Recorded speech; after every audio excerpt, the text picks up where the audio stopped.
Bismillahirrahmanirrahim. Alhamdulillah. Rabbil Alameen. As-salatu salam ala Rasulillahi sallallahu alayhi wa sallam. Ashhadu an la ilaha illallah wa ashhadu anna Muhammadan Rasulullah. Assalamu alaikum. Rahmatullahi katu lil ikwani kwati fi din. Salamu ala mani tabahuda lil ikwani kwati fi Afrika, Europa, America, Caribbean, wa kuli makan. Hailing wa salim bikum to my Fulbe community. Anjarama as-salam, Jautali, Alhamdulillah, Jamwali. Okay, my dear brothers and sisters, today I'm going to be talking about a subject that is very close to me because of my heritage. And I wanted to talk about the universal name, of course, is Fulani. And about the clans and what happened. What are the names of the clans? There's many. I'm going to give you 30, but there's some other indicators. But what about these clans? What happened to them? How did the Fula community become as it is today? And we'll cover some of this aspect as we go. And brothers and sisters, we have to always look at things and see things as where they are, because in today's time, there's a lot of talk against the Fula community, and people are against us in many ways. And this is an avenue that a lot of times it's not our fault, and we are blamed for some things that happen, and it's not really our fault. I'm over trying to find something here. Excuse me, my dear brothers and sisters here. I'm trying to find, I don't know, I don't see the tabs that I was looking for. No, it's not here either. I don't know what happened to these tabs here. Boy, I don't know where they're at. Very interesting. And so I'm going to discuss this today, and I'm hoping that you get a little better understanding about the Fula people and those who are Fula, that they will kind of get back into the swing of things and understand their heritage. As with anything that deals with West Africa, North Africa, and Central Africa, you always have to go back to Ta-Meri. There's no other ways of getting around that, because the genesis of the Fula people was in Egypt. And Ta-Meri or Kempt, these are the proper names. And that situation, many of our brothers who are Kemptiyu, meaning Africans, Black Africans, wonder why the Fula people look different. Why is their hair texture different? Why are the girls generally so beautiful, and they range in complexions from dark brown to very, very light skinned brown? And they have braided hair, and they have generally sleek body build. All of these things are characteristics of the Fula people and with our women. And I remember one brother asked me one time, he was Ghanaian. He asked me, he said, I see the Fula people. I look at them. I know they're Kemptiyu. I know that, but I'm just wondering why they look the way they look. And I tried to explain that to him. And again, he got a hold of me the other day. He was saying the same thing. He said, I saw some the other day, and I tried to talk to them, but they didn't want to talk to me. And I said, well, maybe it's a language barrier because you spoke to them in English, and they don't speak most likely a Khan or or Fanti or something like that. They don't speak that language. But there's a reason why we look the way we do. And we'll get into that. When the map here, when the Fula people, well before we were known with this name, we were known as Sau. And there's many definitions of what the actually word Sau means. And there's another archaic word also talking about the people that came from the southern region. Okay, we just use the modern, geographical southern region, which you see down here. What you go to the north, I mean, it'd be Ta and Neher and Ta Seti, originate from there. And then something happened when they came into Ta-Meri, again, ancient Egypt. They went to the north, okay, essentially closer to the Mediterranean, all right? Then things begin to happen, brothers and sisters. When the Greeks and the Romans came,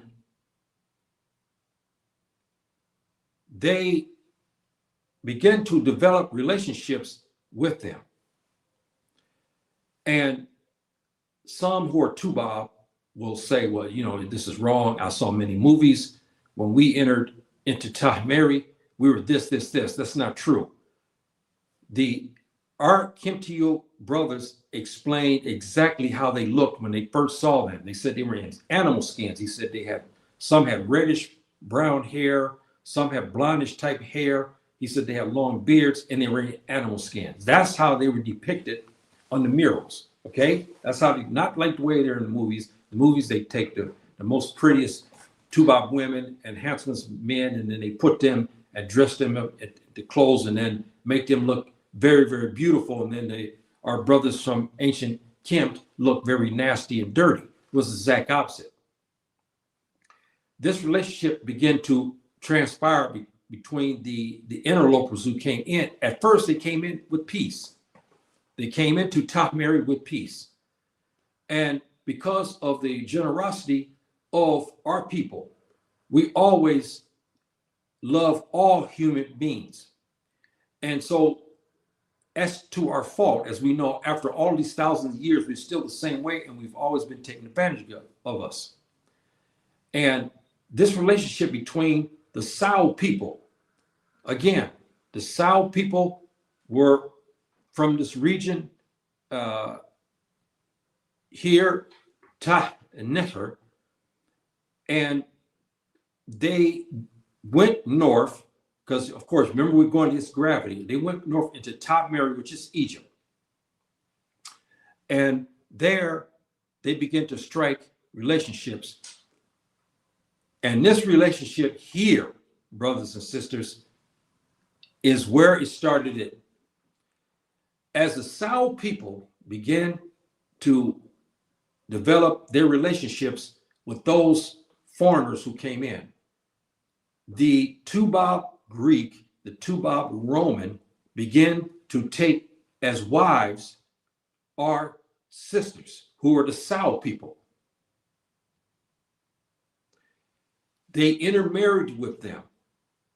This caused a whole change in the physical characteristics of the Sao people. So this man, Greek or Roman, has sexual relations with his wife, who is Sao. She produces a hybrid offspring. Those hybrid offspring become in the thousands. They marry with one another. That's why the Fulani people, the Fula people, range in color still to this day from very dark brown to very light brown. And so this is a later depiction, of course, because at the beginning, the Sao people were jet black in color. Remember, I told you about, I'll get to you guys in a minute. Just hold for 1 second, my dear brothers and sisters. The Sao people were jet black, which we know the term for jet black folk in that region, Neheshi. That's what the word we use for that. It's the very, very, very, very black people, Neheshi. In Arabic language, Adam. Yes, sir. Adam and Eve, right? Adam in Arabic means a very, very, very dark black man. And so this union took place. And now the Sao people who became mixed took on different characteristics. And before we get more into this, let's honor our guest here, who we have here. Oh, thank you, my dear brother, Anjarama, my dear brother. Thank you very much. Alhamdulillah. Alhamdulillah, Jamwale, my dear brother, thank you very, very much. And my sister, how you doing? Thank you very much, Linda. Thank you very much for coming today. I hope you got that message that I gave you earlier today, because we can't discuss that here, of course. But there's some findings that that I've just now got, and I hope that you reviewed what I sent you. Thank you very much, my dear sister, for coming. So now, brothers and sisters, the Sao people are now deeply embedded into the Ta-Meri culture, of course. By the second dynasty, this union between the Greek Roman man and the Sao woman now have been, this hybrid have mixed in with one another, okay? They became pharaohs by the second dynasty. If you look at the Book of the Dead, or excuse me, not the Book of the Dead, it's in there also. The Book of the Dead is in there, but in the King's List, which we call Oti. If you look in the second dynasty, you'll find a lot of people, like, again, proving we're the West Africans came from Ta-Meri. You'll find a lot of Sen, S-E-N people. You'll find a lot of people called Kara. Kara is a name that still we use today as for the Fula community. They took this name, and when they began to take the religion, they took the religion of Ka. This Ka has still remained with us today. This is why you have many Fula people and their names with especially at the suffix of the name last is Ka.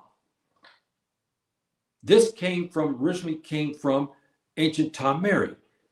The Fula community began to be noted as that. They began to lose the name Sao. Then it was a name they called the Ka people, because as we have taken with Islam, we took the religion very, very hard, just like we took Islam. And so we were known as the Ka people, to the point that by the 15th dynasty, there was one great pharaoh by the name of Ka. And he was described in murals with lighter brown skin and braidy type hair, which is indicative of a couple of a hybrid son whose grandfather and so forth and so on was Tubab, and mother was black. And so that's how we got to that point. And then, as you saw me in many of my programs before, I showed you pictures of murals of the Fulani people in ancient times. All of them had beautiful braids. They were described, Herodotus described them as well. They were depicted in murals as beautiful men and women, And you see them even in the murals 5,000, 6,000 years ago. You see them with beautiful braids. Our Fula woman took care of herself just as she has done today. And it was in back those times, they still took care of themselves, and they are depicted as very, very beautiful women with braided hair, ornaments in their hair, beautiful clothing. And the men were also noted for their beauty and sleek physique, muscular build, a lighter skinned person with long hair. They too wore braids. And if you remember a program I showed before, if you remember Moses, the old movie, the braid on one side, that was the typical style of the Fula people. They grew the hair real long on one side, and then they would braid it. And you would find the Ramses, which I'll get more into, they had this type of characteristic as well. So now you have a backdrop on what happened in that regard. And let me see here what we got. No, that's wrong. No, I don't want that one yet. Okay, let me honor our guests here. Thank you, my dear brother. I'm Jarama. Thank you. Oh, yeah, to my sister. Thank you very much, my dear brother. Thank you very much for giving your salam to my sister. Thank you.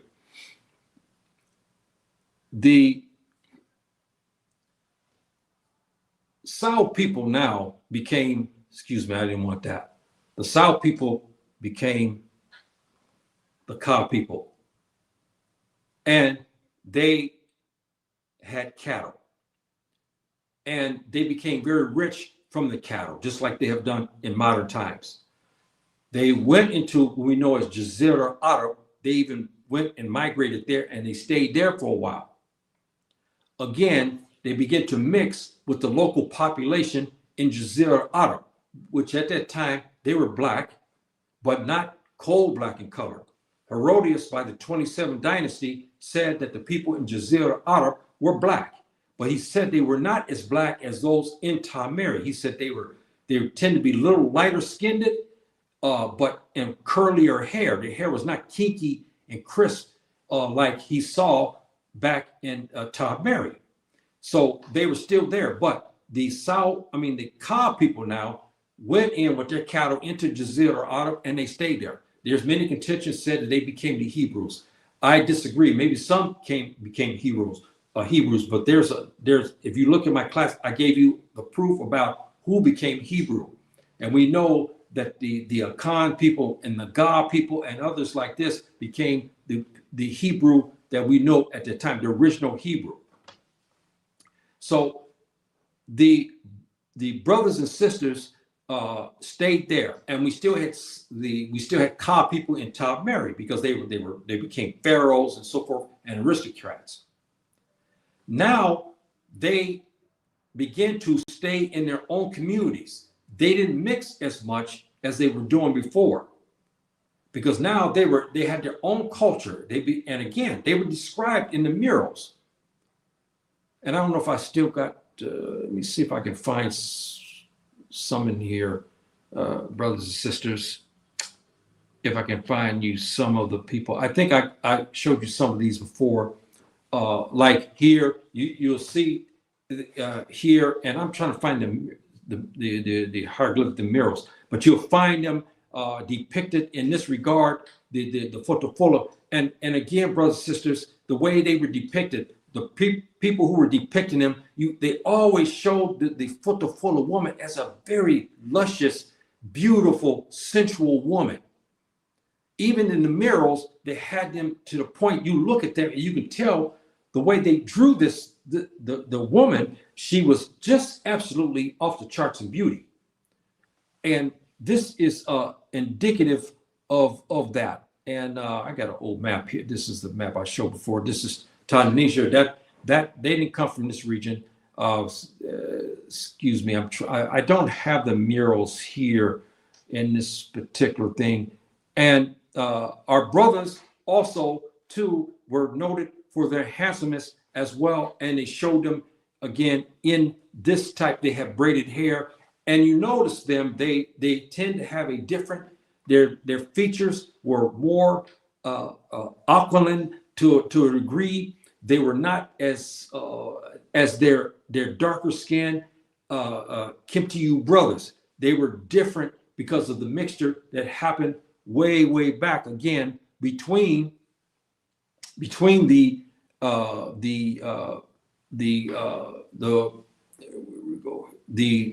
Fula woman and the Greek and the Roman soldiers. So he was different. Now, let me see what this is. No, excuse me, that's not what I want. Now, okay, we got a couple more now. Then I'll start to see who we got here. Laikam Salam, thank you very much, my dear sister. Thank you very much for showing up. I really appreciate that. And there's an interesting discussion on Fulani on the program. Yeah, you're going to find that. And, I'm hoping it's positive, because a lot of things that's coming out of Nigeria on the Fulani people are sometimes out and out, criminal. They paint all of us terrorists and so forth and so on. And there's many programs denouncing us, and they don't even want to hear any other narrative. They have one set narrative for us, and that's it. And if you try to depict something else, they don't want to hear that, because they're so angry at the Fula community and what happened in the history there. So they're beyond the point where they can't stand us anymore. So when you come on their show and you try to explain about them, they don't want to hear it. They'll say, well, you guys are bandits. You'll see the same thing over and over again. You're bandits. You're kidnappers. You're this. You're that. See, and that's all they know. And they don't care about anything else except what they see you as, and that's it. And it's just unfortunate.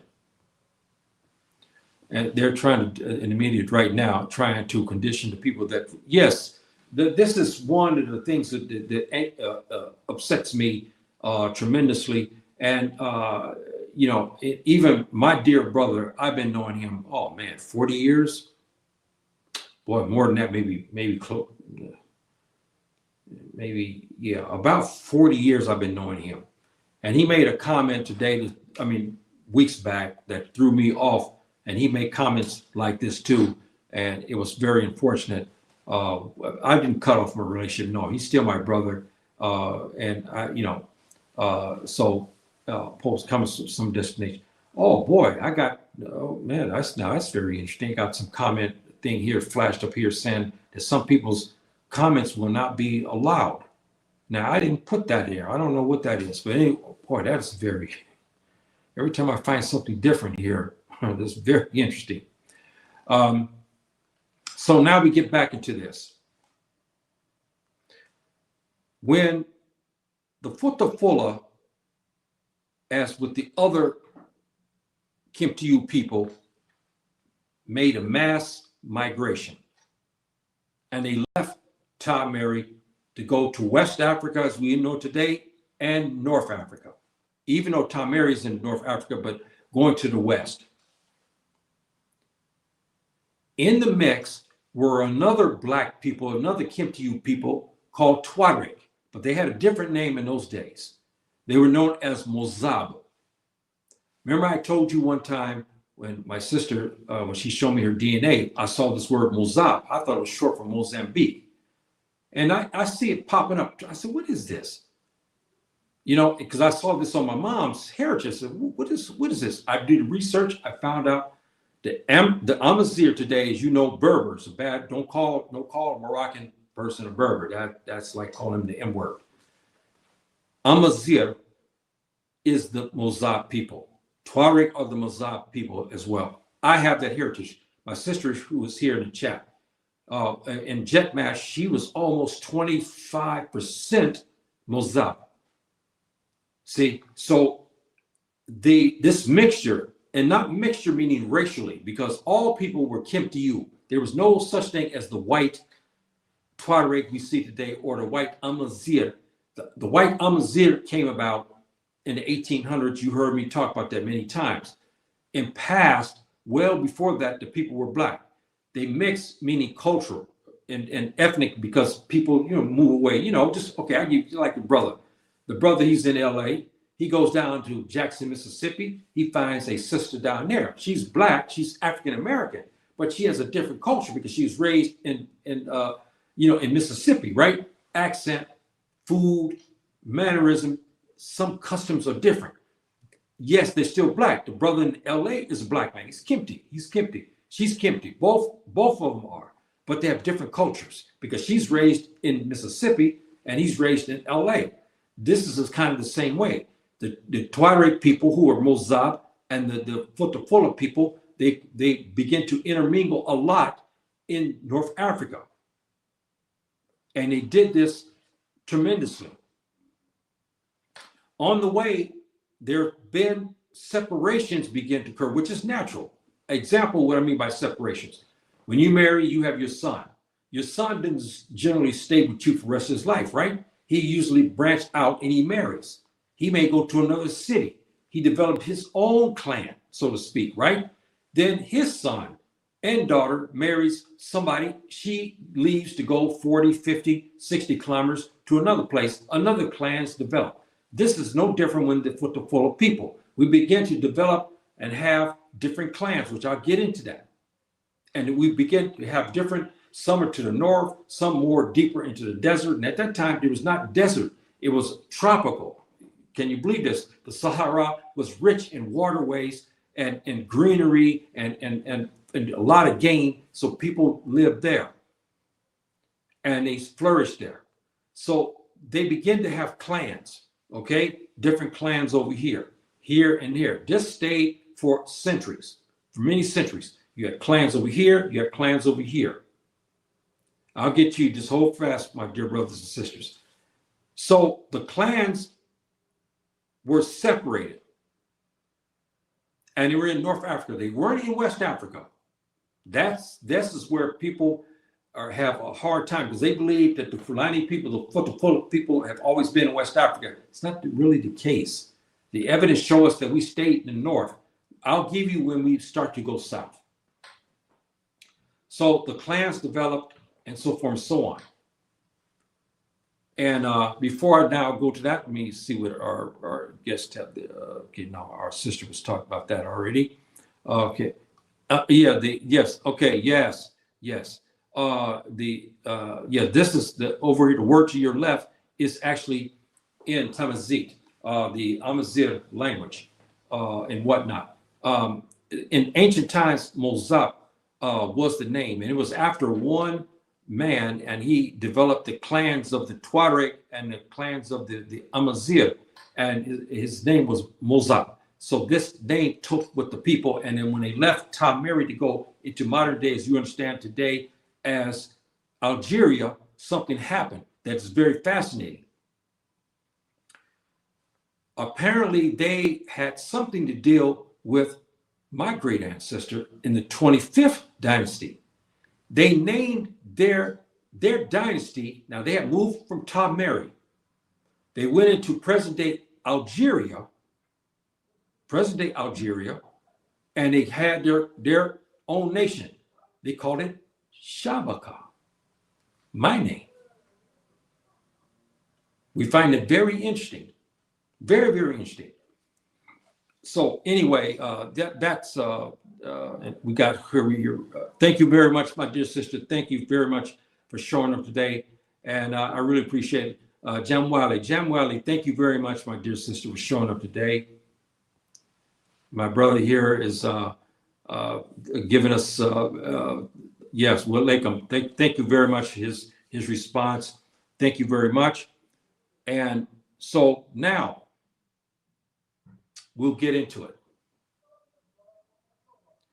The first of the clans, brothers and sisters, I'll give you the main clans, the powerful clans, but I want to give you the names of the clans that actually, as they left and they begin to separate. The first of the clans we know, now not the most powerful, I'll get into that also, but I want to give you the names of the clans. You had the Ka-Ra people, which today became the Kora. We have many Fulani people today with the last name Kora. Kora has also to do with the what you see here, Kara, meaning in Metaneher. Remember we talked about the religion. You had the Ka was the spirit, and so forth. When you die, you went into another stage, what they call Kahra. This name, over centuries, as they left Ta-Meri, became Kora. The name Bahri, again, deals with religion. How many of our brothers have the name, which we call Bari today, okay? But it was Bahri at that time, in ancient times. Bahri has to do, again, with religion, meaning Ba meaning the soul, and also the people of who? Re is Ra. Ra meaning, remember, Subhanahu wa ta'ala, who was governing the universe. And Ra also had to do with the sun. The Fulani people had the name Bahri, which became Bari and Fari. Then we get into more powerful people in the Mali region. Many of your great jihad scholars and so forth. The Fulani clan of the Saleh Makkah, okay? They became, many of them became sultans in Timbuktu. I mean, in Mali, we understand Mali today. And that's one of our clans. Gallo became Diallo. Then we had also the name, again, Ka. We had people who still kept the name Ka. and they became Ka, and we still have that. But then they began to add other things to it. But Ka still was it. Also Ba, which again, Ba has many. Remember, in the religion of ancient Ta-Meri, Ba means the soul that rests in the heavens, and it was closest to Ra, meaning Subhanahu wa Ta'ala, who governs all things. Amen Ra. See, so Ba also in Hausa, which is very important. Ba is very important in Hausa, as my brothers who live in Nigeria also can attest to that. Ba also means the people as well. See, and then we had Sao, and here it became Sao, S-O-W today. But in ancient times, when they left from Ta-Seti, Ta-Neheshi, they were known as Sao, S-A-S-A-O. But it was transposed centuries upon centuries later to Sao. So these are some of the clans. Some of the clans. Boy, it's funny how some of these things how did they get mixed up like this here? Let me see, we're number 7. Okay, no. My sister has left me a message here. Yeah, okay. No, boy, you know what? I'm sorry, brothers, sisters. They went in here. Yeah, here we go. Now, number 8. How many brothers today across the Sahel, especially in the Western Corridor, and we have them in Nigeria also, have the name Sani? Now, Sani was a clan, but also a Sani developed into the word Sadi. If you know anything about the Moroccan history, the Sadi people became very powerful, and they became the fourth dynasty in Al-Maghrib, which you know is Morocco. But the Sani clan were down in the central region, okay, and the Western Corridor, and they spoke again for Fulbe dialect. We called them Messina, which you always hear me talk about the Messina all the time, right? You always they developed a language for Fulbe language. They called it Messina dialect. Messina for Fulbe. Number 9 is the Fulbe. This is another name for Fulbe that was used. This was a clan. And you know what? I can't really picture that one. I can't see it very well. Excuse me for that. Boy, I wish I could put that in there better. And number 11, we go to Gorgave. This is another clan, that the Fula clan. They were going again in the lot into the coastal West Africa and West Africa, and then they moved to the east. Then the Fuleta people, you heard me talk about them many times before. The Fuleta people were in Mali, and then they began to go as the clan began to go. They went to the west, to the east. They ended up in present-day Sudan. They went into present-day Ethiopia, we know as Habasha. You find them in Somal. You find them in Djibouti. You find them all over the place. You find them in Tanzania. So this is another clan. Then one of the most famous, one of the more powerful clans, especially during the Islamic period, is the Fula Kunda people, which many people said, I look like people from them. And matter of fact, when I first got my first DNA from African ancestry, which is black owned, I went to them first. It was expensive, but I wanted to give the brothers, and sisters, to support them. They told me that my mother had also heritage down in Guinea, okay, and so forth and so on. And many people, even Baba, who is the elder of my family now, he said most likely he believes me to be among those people too, because he said as many years he's seen them down there, he said when the first time he saw me, I looked like people from there. So you had the Fula Kunda people. Then you had the Bororos people who became the Moboro. See, so it goes all the way down the line, brothers and sisters. And then we have the others here. One of my favorite clans was the Swadi. The Swadi, we know in the Messina dialect, also means very black. Neheshi. We had this clan. They were different. They are Futafula, but they tend to be very, very dark. This clan was back then. And they were known as Sawadi, which in the Fulbe dialect, I mean, Messina means a very, very black, means black, black-skinned, very dark-skinned. Then again, we have what you always see me have, Fotofolo. That was another designation for those who were going about through the western corridor. They had this clan called Fotofula, which I always use this a lot.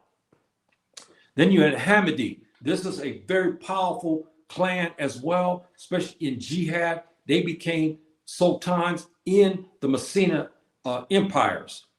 And it goes down the line, Jalo, and then all the way down the line until we get to the last here. No, excuse me. Yeah, and you can go over this again. Tal, remember this? Omar Tal, the great Hapupular, the great sultan, his clan. Then you had the Sali, then you had the Diko. The Diko people today are still in Mali, and they're the ones who are running a lot of the jihad that's been fighting in Mali and fighting in Burkina Faso. And also the Diko clan has been fighting in Niger. All these clans here, we forgot about these names. So you try to figure out the brothers that are over here, you don't know which clan because that's been broken up. I'll get to how we got to that point. And then, of course, then the Kite clan, but there's many more clans. Okay, I didn't name, there's more even in Nigeria, but I gave you the basis and the most powerful of the clans at this time. And here we go here. No, excuse me, it's not this one. Where is it at here? Okay, now, according to our traditions, the 4 original clans, they said that actually left out in unison with Jalo, Ba, Bari, and Sao.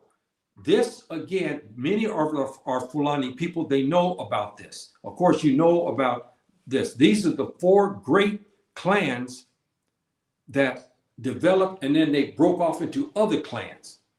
But these are the main ones that left out from Ta-Meri, and they kept their power. The Jalo people, the Ba people, the Bari people, and the Sao people. And they were designated by colors, as you see here. And this is how the clans of the Fulani were going at this time. They used color designations to tell you, I'm Jalo, I'm Ba, I'm Bari, I'm Sao. See, so this is, again, a very important factor. And I see here where we got Giant. Yes, he was. Yes, he was. Yes, he was. He was something else. And he was a mujahid. And boy, was he something else. And our sister said, do you have any on the... No, I don't. I know of this clan. They're currently ruling Kano State. I know this clan. But there's so many in Nigeria. But I'm giving you some of the older clans that left out of ancient Egypt. And of course, these sub-clans developed from that. When his son, Jalo, his Baba, he had many sons. His sons took wives. They began to go other places. They developed their own clans. See, so maybe this is one of the clans came from the Jalo. We do not know. See, and this is why this is important. Why I'm talking about that today, because many of us in the Fulbe community, we don't know about the clans anymore. We forgot about them. We just know, hey, I'm Fulani. That's what we just say, or I'm Pulo, me Pulo, and that's how we say, and that's it. But there's something more to that. That's why I'm talking about that today. How do we get to that point? Now, as we enter into this time period, brothers and sisters, they left. I gave you the names of the clans. But how did we get to that point? How did we get there? Now, oh, nope, I don't want that there. Where are we at here? Where are we at? They took my notes. The son of a guns took my notes, I think. Okay, now. Islam came in 600s, brothers and sisters. The Fulani clans were centralized at one time in the Sahara. They were not down south. They made it traded with their Kemptiu brothers to the south. But they stayed mostly in the semi-desert region and the savannah region, all the way up into Morocco. I mean, they stayed there. And they had different, as you saw, the clan names, Bari, Sani, Sawadi, all these clans were still in the north. When Islam came in the 600s, the Fula people began to take it. They went into Morocco and the clans were united. Who united them, I do not know. But all of the clans that we were talking about here now were all united in Morocco. This is what makes this very interesting. Our scholars talk about this very deep point. This is why today in Morocco, you have most Moroccans, you'll find them when they do their DNA, you always find Fulani. You always find Fulani history in the DNA, even though they're white-skinned, very pale. But you look at their DNA, you'll find a distant history of Fulani people in it, because the Fulani people were there in Al-Maghrib for many, many centuries. Many, many, many centuries. So they go into Al-Maghrib and the clans were united. After that, they took Islam and they decided to go on dawah, meaning to spread Islam. It's us who spread Islam, brothers and sisters. It wasn't the Mendika, it wasn't the Mende people or the Kampeli or Kru people. No, it was the Fula community. They did. So the clans united. The clans began to move into Mauritania and to present day into northern Senegal, which we know in this region as Ta-Meri. Now, here's where the part where it gets interesting. Because of jihad, the clans began to separate again. Some of our clans went back into Al-Maghrib. Some of the other clans began to go further south into the coastal region of West Africa. Other clans hit the savannah and start to go towards, again, Nigeria today, as we know as Nigeria, and to Chad, and in present-day Sudan. So the clans united in the 600s. By the 700s, they began to disperse again. By 711, many of the clans went into jihad because to go fight in Spain, which we know at that time Andalusia. And you heard my class talking about this issue. They became the Moors. They were no longer Fulani anymore. They were not Fula anymore. They were not Sani people anymore. They were not Sawadi people or anything like this. They were called Moors. This also added to confusion, because the Moors were Tuareg and the Amazigh and the Fula, and along in the mix Sunike and our Bambara brothers and our Wolof brothers also were in the mix in this. It all became Moors, and that was one designation. So we didn't know who in the Moors who was actually Sunike. We don't know who was actually Fula or who were Wolof. So we didn't know. And so this is how that transpired. And so many went to the north and they start to go southwards, and they start to go eastwards. Then to go further up on this, after the great fall of Andalusia of Spain, they went back down to come back into Africa again, okay? And they went further south, and some stayed to the north. Because of the mixture that they had, they began again to arrive from the south, from Ta-Meri region in Mauritania, and go push north, and they established the sultanates of Al-Maghrib, the Murabitun, Wahidun, Meridian, the Sadiyin, and the Alawin. All of them trace history back to the Mauritania, Ta-Meri region, and they were generally black people. They were Kempti-U people. So that's how that transpired, brothers and sisters, how we got that, how they became what they were. And because the clans have separated to spread jihad, this is why we have the confusion today. We have many different dialects, and many of us don't know what clan we belong to. All we know is we're Fula. That's all we know. But we don't know anymore the clan. Which clan? I'm not trying to say that all of us should go back to that. That's not what I meant to say. I'm just giving a history to show you what happened to us. Anytime you have ignorance about your heritage, it's going to weaken you as a man. It's going to weaken you as a woman. See, one of the things that the Tubab understood about black folk was if he starts to take your history away, he'll take your ka from you, your spirit from you. See, like they did to the African Americans. The African Americans are wandering around in a wilderness. They don't know who they are because the Tubab took their history from them. The Tubab came to AFru-ika, Africa, and try to do the same thing.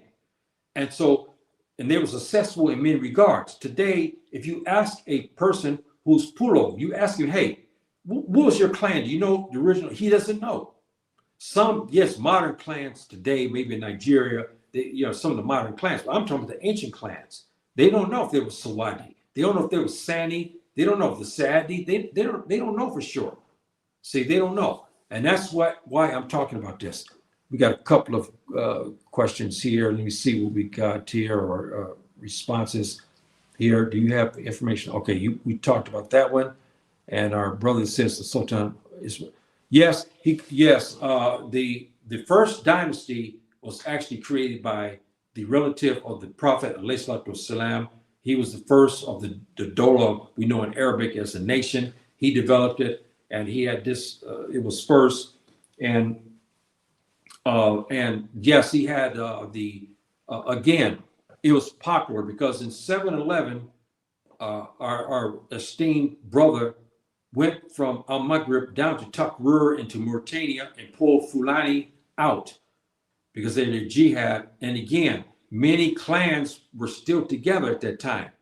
Many of the clans agreed to go in jihad, to go into modern day Spain to fight. See, so we know that for a fact. And there's a lot of history in Al-Maghrib, about these clans and so forth and so on, and what happened to them. So, and then we had later periods of time, the sultanates, where they did not trust the local population. So they would always go south and get Fulani persons who were good because of the sword and because of horsemen. They were good horsemen, and they were good with the javelin, the throw of the javelin. So they would go down and pick them to be what we know in Arabic language, harissa, it means the guards. And they took them to patrol and to have safety for their castles. All this is very interesting, and so forth and so on. Yes, had the power of the Sultan, so they were. Most of the sultans gave, like if you go to Meknes here, which is the next city over here, you'll find many descendants of the Fulani from way back are now in Meknes. But if you ask them, you'll see them. They're Kempti-U. But if you ask them about their Fulani heritage, they don't know it because they speak Amazigh and they speak Arabic. All they know is they're Moroccan. That's all they know. They don't really identify with the Fulani or anything else anymore. That's over. See, and that's one of the fallbacks that happen with us when we start to mix a lot, and these types of situations transpire. So now you understand what happened to the clans, and the clans begin to again separate, and this is where we are today. We talked to a brother, we know him in Niger, but we don't know what clan he belonged to. All we do know he's Fulo, but we don't know if he's Sawadi. We don't know what clan. And this is, again, brothers and sisters, it's a fault of ours to a degree. And we don't listen to Baba anymore. We got grandfathers and stuff that are so quiet. They're old now, 90, 95 years old, some maybe even 100. They're quiet because nobody comes and asks them any question, and they're not volunteering any. None of us, the younger, go to Baba and say, Baba, tell us about the Fulani clans. If you go to some of the older people, Baba who's 90 and 95, they can tell you a lot of stuff and give you a lot of history. But because we're caught up in rat race today, we're caught up in our iPhones and our computers and iPads, and today we're caught up in the dunya. See, but Baba is sitting over there, he's 90 years old, he can tell you about many of the Fulani clans. See, but most of us don't want to know about that anymore. And that's a drawback, and that's why we have the problems to a degree too, because it's kind of like a punishment. Since we ignored our ancestors, we're kind of being punished for it. And if you go to, it's just like the African American United States, when the Tuba or a Latino or a Filipino walks up to a black man, a Kempty, in California or New York or Dallas, and he's looking at you and say, hey man, where you, I know you're African American, but what part of Africa? Men don't even know that. Oh, I'm so I'm from West Africa. But what was your clan? They don't know. So today we have Fulani people today is in the same way. They don't know their heritage. They only know that they're Fula. That's all. But if you ask them, okay, how about your great-great-grandfather? What clan did he belong to? Was it Sawadi? Which clan was it? Which clan was it? Sani people? Who was it? And no one knows. They don't have those answers anymore. And to me, that's a big indictment against us. So the Fula community began diverse, and then when you think about them, why we have differences in our appearance, now you understand what happened and how this girl here, like me and others, are descendant from that 5,000, 6,000 years union between the Tuba, Greek and Roman, and a Sao woman that produced the hybrid. The people from Habasha and the Fulani people, Fula people, are related, because the difference happened between us is that some of our clans decided to go to the southeast. They didn't want to go southwest. And I wonder, brothers and sisters, when they made their migrations, to be honest with you, I'm curious to know if there were some big breakups. I wonder what I mean by that. Say we had the Sani clan, and maybe Baba Sani didn't want his sons to leave, but his sons told Baba, said, Baba, look, I'm going to marry a girl, but she's back to the east. I got to leave the clan. I'm going to go and marry. And maybe 3 of his sons go to the east. This is what has happened. So they go to the east and they become Habasha. They become Ethiopians. They become some Somalians. They become the Djibouti. You see, you understand? This is how this came about. This is why many times you can't tell the difference between a person from Habasha and the Fulani person. You cannot, because we're almost definitely the same people. But after centuries of genetic drift, we're different now. But we still have appearances that are very almost identical. And so today, again, the Fula are different than the other tribes, the other ethnic groups. We have different coloring to a degree, and we have different body build to a degree. We have more hair on our face than most of our Kintu brothers in West Africa. And then our sisters have more hair to a degree, and they braid it, and they tend to be lighter skinned, and they tend to be very slight of build. So all of these characteristics is because of the union, again, between the Greek and the Roman and the Sao woman, which became the Fulani, and that union is what produced and that made us the way we are today, and so forth and so on. And as we begin to leave ancient Egypt, we left, and even the depiction of us even at that time when the mural showed people leaving with cattle, which had to be us, because we left with our cattle. That's why you notice something. The cattle that the Fulani people have is quite different. And I remember I tried to ask, I can't remember, but he never got back to me, or he did, I didn't get the answer. I asked a question about why they looked so different. And my contention was that the cattle came originally out from ancient Egypt, from Kemet. This is why they're different. But they left with their cattle and they went across into North Africa and so forth and so on. And then, of course, they took the cattle as the Sahara began to dry up, then they began to take the cattle to the south. See, so we know that part of it as well. And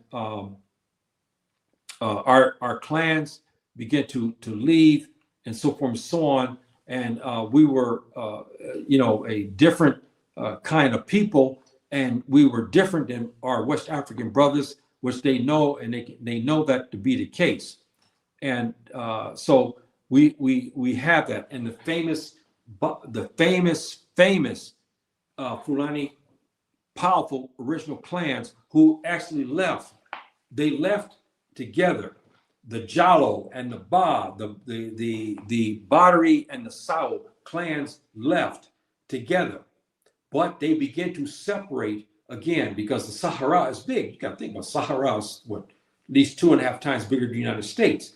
So we had different clans settled in the Sahara, and so the Sao people were over to the Western corridor and further down south. The other states to the north. This is what has happened and how we got to this point. And that's why I say to you, many of the Fulani people today don't even know what clan they came from. They don't know. They don't know. Because again, we forgot to talk to Baba.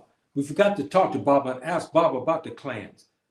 If you got Baba, if you have Baba inside the house, your grandfather, great grandfathers, they're 90 or 100 years old. You should be asking them questions. They'll give you answers, but they don't talk anymore. They just let they live and they wait for their time. That's it.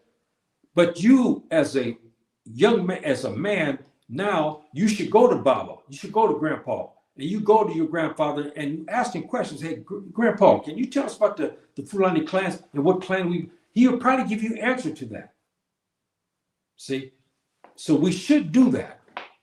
I'm not trying to say we should go back to each one go to his own clan. That's not what I mean. But it's a part of the history that we are hurting. We're losing our language and we have lost our culture. We don't know what clan we belong to anymore. All we know is we are Fulani and Fula. And here's what makes this even more difficult. I belong to this one group. When I found out my DNA, I got my DNA test. I was so happy. I told you, brought me to clearest tears because I found out from my mom, she was Fulani. Now that answered 1,000 questions I had about my mom's family.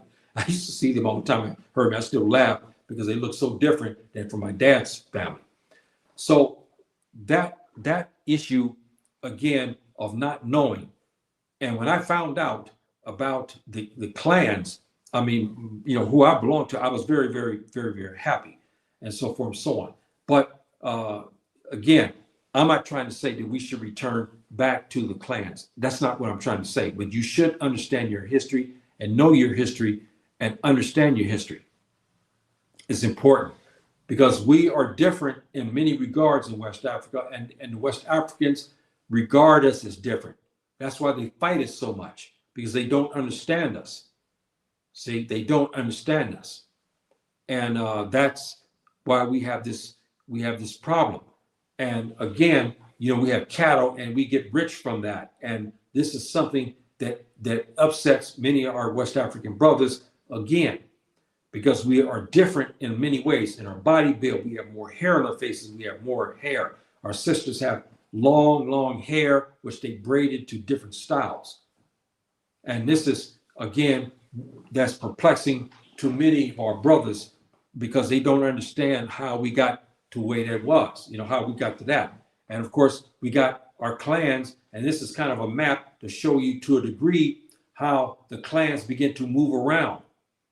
And different clans they became Futa Toro and some became Jelam, and all the way down, some became them Sina, and then the Sokoto, and then it goes on and on and on.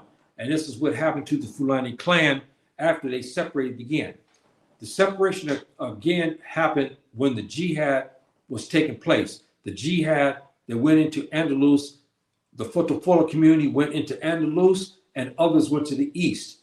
So we had different clans who were now united, now begin to separate again as they left to go into West Africa and go to the east.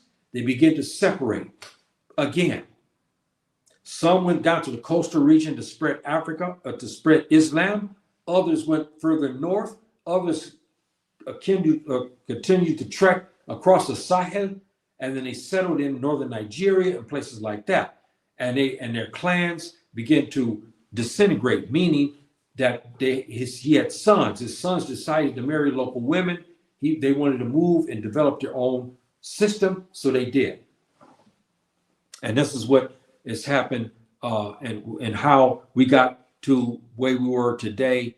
And brothers and sisters, I'm hoping that this answers some questions. And again, review this tape again to see, to if you have questions about this, because it's important, brothers and sisters, that you understand the clans. Because I wanted to cover this too. How many sisters today with the name Isato Sau? Again, we came from ancient Kemt. The famous Ramses, which of course, the saga of Moses and so forth and so on.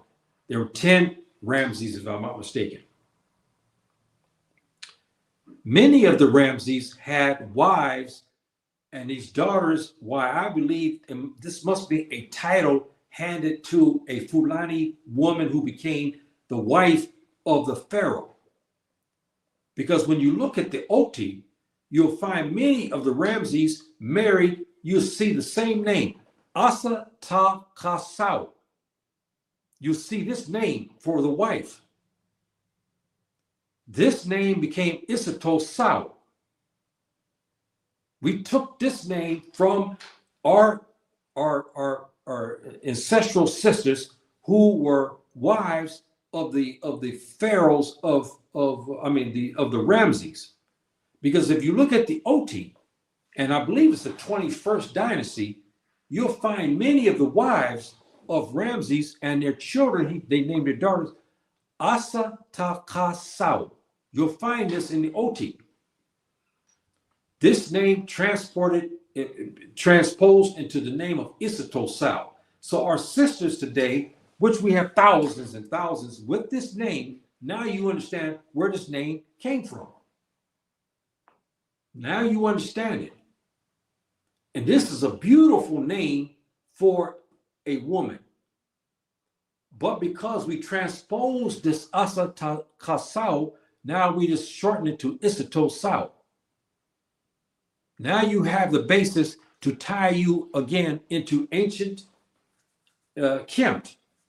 Because the Ramses, many of the Ramses' wives had this, and I think it must be a title name. That's what they give the name of the woman who married, became the wife of the pharaoh of the Ramses. They had the name Asa Ta Kasau. This is very, very interesting sagas.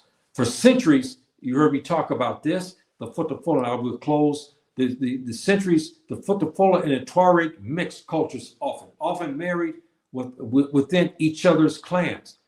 Their union and jihad often interwoven. If the Tuareg were now involved in a fight with something, they always had an agreement we call teswiya in Arabic with their Fulani brothers, and they would join in jihad to protect their Tuareg brothers.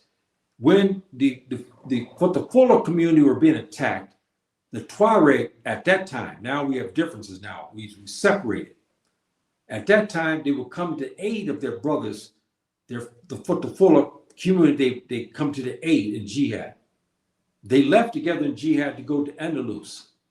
And you got to remember something what Alfonso said. Alfonso was asked a question they wrote in their journals. Someone asked Alfonso what did he look when he saw the men coming across the fight, to come into to they call it at the time, they call it Vandalus, from Vandal. But that's the name, that's what they named their land, what we know as Spain. They call it Vandalus. And so they asked him a question. He said, only his response was, he said, each was blacker than the other. So that goes to show you that the Afro-Arabs who came they were black. The Tuareg who came, they were black. The Fula who came to fight in Spain were black as well. Because he said he couldn't tell the difference between who was Arab, who was Tuareg, who was Amazigh, who was Wolof, who was Jollof, who was Senike. He didn't know who was what, but he all knew they were all black. He said each was blacker than the other. This is the response he gave. So that is something you should, think about, and so forth and so on. And it's a beautiful history, brothers and sisters. It's a beautiful history. As the Fula community developed, one of the things that we have never lost, we never have lost the beauty of our women. Our women still maintain this beauty even today. And we maintain that beauty with long braids of style. Many of our Fulani brothers and sisters don't realize when you see it comes natural. You want to braid your hair, you braid it. But you don't think about how this came about. They were doing this way back into the great kingdoms and the new kingdom. They was doing this.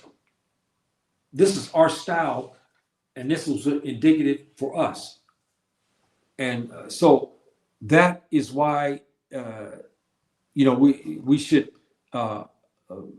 be respectful of that, and we should look at it and honor and pray for our ancestors. And I'm hoping, brothers, today you have a basis now to understand what happened in the clans, because it's very, very, very interesting. I don't know if any more questions. I don't know if anybody's still here. We got a few people, only a couple people here left.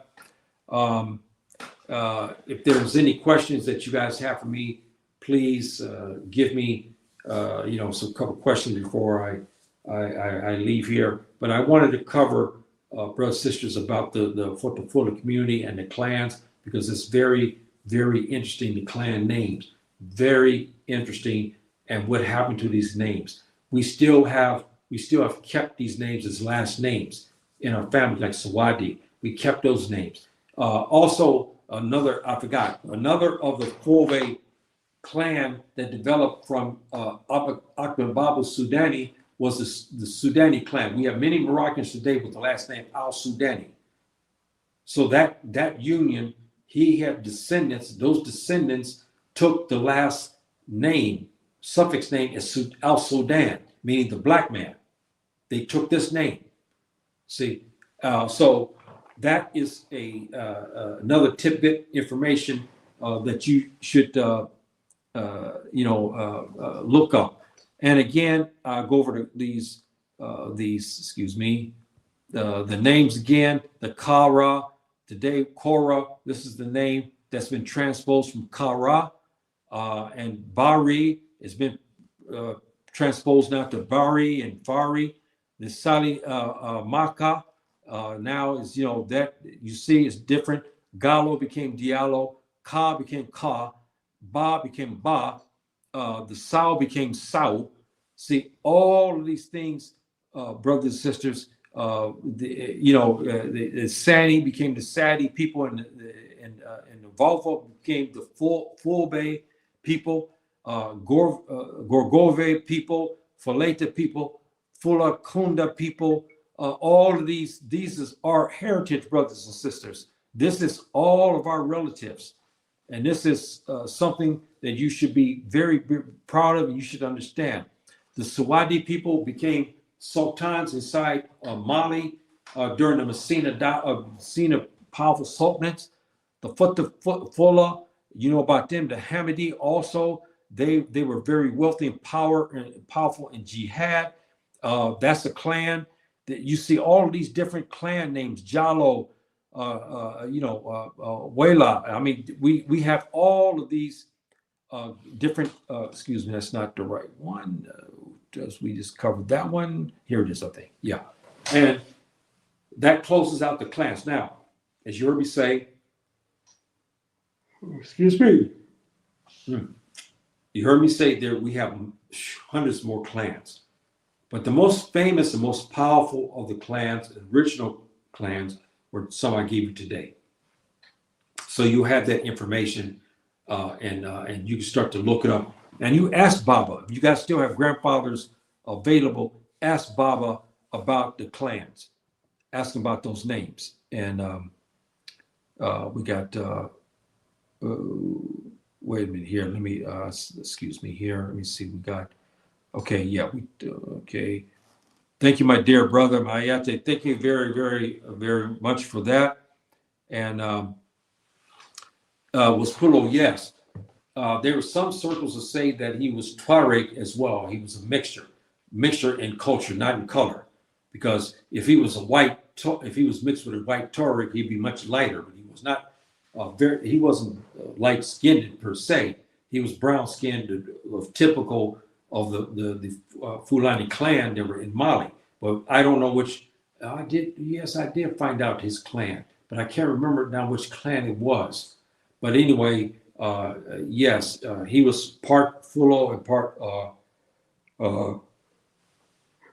excuse me, and part Tuareg.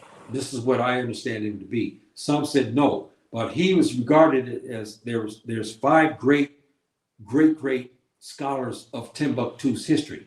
3 of them are Fulani. The other 2 are others. See, that's something it also is. And here we go. Here, I thought he was Sanhaja. Yes, Sanhaja is Sanhaja is Amazigh. And I have that. The Amazigh blood that I have in me are the Sanhaja, because you got to remember something. I should do a class on this so we can get that, so we can have a better understanding on this. There's the clans of the Tuareg, the Amazigh. There's clans. Those clans have the Jadela, the Lemtuna, the Sanhaja, which is my clan, among the Amazigh people, is Sanhaja. You had Jadela. You have Lemtuna, you have, I can't think, I have to go back at the clan names. It's Sanhaja. You had what's the other? My wife belongs to that one. I can't remember. Oh boy, I can't think the name of it. Sanata's another of the clan. So they have their clans as well. And if you look at the history and their DNA, those people, you'll find Fulani in it, because the Fulani had a lot of mixing, meaning cultural, with the Tuareg and the Amazigh, because they stayed to the north. See, and they developed relationships with the Tuareg and the Amazigh. So I hope that gives us the better understanding today of our heritage, brothers and sisters. It's getting late here. You hear me, yawning and stuff. And I've already finished my prayers, alhamdulillah. So I'm a little free. We got a couple of more, and I'll be. Okay, we got here. Yes, I'm doing. Bob might be another scholar you were thinking about. Yeah, there's many. I didn't give all. There's many scholars. Okay, there's many scholars. And I did a what do you call it? A short video on some of the great scholars of Timbuktu, as well. The Fulani scholars, I gave their names, and we know that the Fulani was very prevalent in the University of Timbuktu. There were professors and so forth. So there were astronomers, there were doctors. They were doing everything at that time. So and that's something we should be proud of. And how you doing, my dear brother? Thank you for showing up today. Thank you very, very much. Thank you. And our brother here replied to his salam. Yeah, and again, brothers and sisters, it's fun to learn about your heritage and to learn about your heritage correctly. And you should know why, because our brother here's got I was oh boy, oh man, yes sir, my dear brother. I'll be right there with you. If they gave us access to go to the suppositories, I wouldn't know what to do. Many times I laughed to myself. I said, I don't think I would return home back here to Almaguer. I don't know if I would. If I got inside Timbuktu, I don't know. And I start to hit the books, all these thousands, I forgot how many, 11,000, shoot, I forgot how many transcripts we got. And you go over there and learn. But for a lot of people, they weren't writing in English, they were writing in Arabic, and some in Fulbe dialect, and some in Mandinka and Mende dialect as well, but they used Arab writings and stuff like that. So and our brother said we have no problem. No one gets announcements anymore. I mean, it's bottom line. Yes. Oh yes, I'll be me too. Oh boy, if I was there, that's why I told you. I don't know if I would want to leave. Once I start hitting the suppositories and stuff, and I got what I want, because I want to learn about, say, the interstellar space. Boy, that'd be something. I wish I can do that. Yeah, it will return.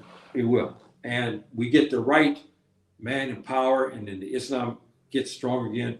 We'll have this situation conducive, because now the education level of many of our kin to you brothers and sisters is low. We don't have the access to the history anymore, and this is not good. This is not good. We should try now with all the Google we have. We should. I know you're very busy, my dear brother. I know you're very, very, very, very busy, and so forth. And I'll go to the notification. Okay, yeah, because some get it and some don't. But now you guys have this basis today, brothers and sisters, and I hope that you got something out of this today. You may not know what clan you belong to, but if you have Baba in the house, you guys ask questions about that. You can do more research too by names. If you see a name, then you look to see if that's a clan name. See, look to see if that's a clan name, and then that'll help you to assist you in that regard and everything. And I tell you, I'm just the clans. I just picked 30 of that were very powerful clans, some of the original. And our map here basically shelters most of the Sahel and the Savannah region moving to the north. You see that? See, and that's a very, very important factor. So, brothers and sisters, I think that's going to be about it for me today, because I got to get up here in a matter of about 5 hours. I'm not as young as some of you guys are, so the sleep, takes on a different way of life. You know what I mean? And so forth and so on. But I'm hoping, brothers and sisters, that today I piqued your interest, and I'm hoping also that you guys will. What can I say? Get this information today, and run with it, and whatnot. And you may not be able to find out your clan, but it's good to know. It's good to know. And I'm not trying to push back people to the clans.